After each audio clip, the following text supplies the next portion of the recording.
North Korea once used what they called a dirty bomb. Not chemical, not nuclear, but something far more disgusting. They filled balloons with trash, sewage, and human waste, and sent them drifting into South Korea. It wasn't a weapon of mass destruction.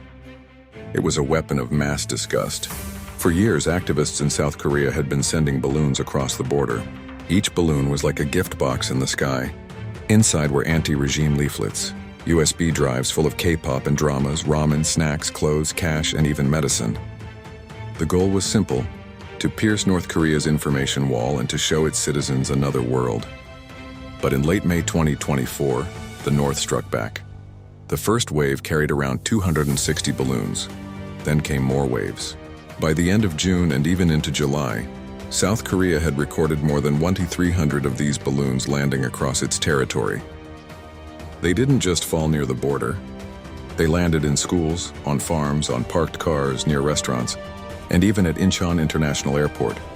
One incident forced a 3-hour delay in flights as debris littered the runway. At the same time, GPS signals were jammed, disrupting air navigation and raising concerns for air traffic safety. When recovery teams opened the payloads, what they found shocked the public: household trash, cigarette butts, old batteries, plastic bottles, rags, toilet paper, and worse, dark soil contaminated with parasites. Lab tests revealed roundworm, whipworm, and pinworm. Evidence showed that at least some of the balloons had been filled with human feces. One balloon even carried a label that read, "excrement." Others contained old clothing and torn propaganda praising the Kim family. On the ground, panic spread. Emergency alerts told residents not to touch the balloons and to report them immediately. Police hotlines filled with calls. People said poop is falling from the sky.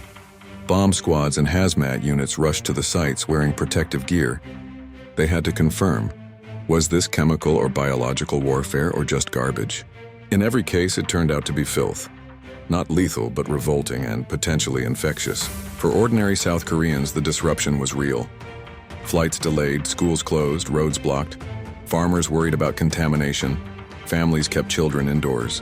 The absurdity of the act didn't lessen its impact. It showed how far Pyongyang was willing to go to retaliate against cultural and humanitarian balloons. Who ordered this? Analysts say only the highest authority could have approved it. Kim Jong-un himself would have signed off. But it was his sister, Kim Yo-jong, who delivered the propaganda spin. She called the balloons sincere presents for what she mocked as the goblins of democracy in the South. She insisted it was free expression from the people, but the fingerprints of the regime were everywhere. South Korea did not ignore it. They issued nationwide alerts. They sent bomb squads and chemical biological teams to collect every balloon. They even restarted loudspeaker broadcasts along the demilitarized zone. Broadcasts that had been silent since the 2018 Inter-Korean military agreement. In response to the balloons, Seoul partially suspended that agreement, hardening its military posture along the border. Internationally, the move drew criticism. It was a violation of airspace, a breach of environmental standards.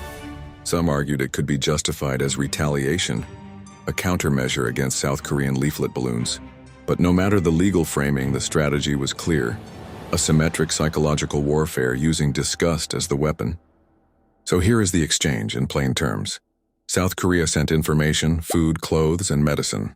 North Korea sent garbage, parasites, and human waste.